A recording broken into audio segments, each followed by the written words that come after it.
Hello, welcome to my YouTube channel আগন্তুক। Hello বন্ধুরা, দেখো আজকে চলে এসেছি মটর বীজ ও ভুট্টা বীজের মধ্যে পার্থক্য লেখনীয়।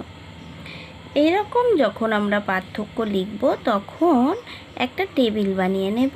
এক পাশে লিখব বিষয়, এক পাশে মটর বীজ আর এক পাশে ভুট্টা বীজ।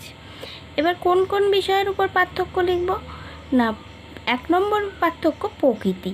মটর বীজ দ্বিবীজপত্রী আর ভুট্টা বীজ হলো একবীজপত্রী।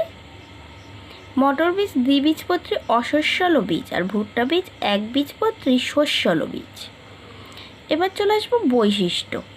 মটর বীজের ফলত্বক ও বীজত্বক পৃথক আর ভুট্টা বীজের ফলত্বক ও বীজত্বক সংযুক্ত। 3 নম্বর বিষয়ে লিখব বীজপত্র। খাদ্য সঞ্চয়ের জন্য এর বীজপত্র স্থূল, মটর বীজের বীজপত্র স্থূল ও শাঁসালো আর ভুট্টা বীজ খাদ্য সঞ্চিত না থাকায় এর বীজপত্র পাতলা। আকৃতি, মটর বীজ গোলাকার আর ভুট্টা বীজ আয়তকার।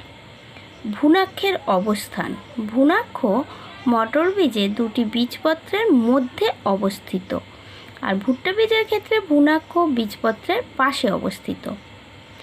এবার হলো ভ্রূণ আবরণী। মটর বীজের ক্ষেত্রে ভ্রূণ মুকুলাবরণী ও ভ্রূণ মূলাবরণী থাকে না। ভুট্টা বীজের ক্ষেত্রে ভ্রূণ মুকুলাবরণী ও ভ্রূণ মূলাবরণী থাকে। দেখতে পাচ্ছ? এইভাবে মটর বীজ ও ভুট্টা বীজের পার্থক্য লিখবে।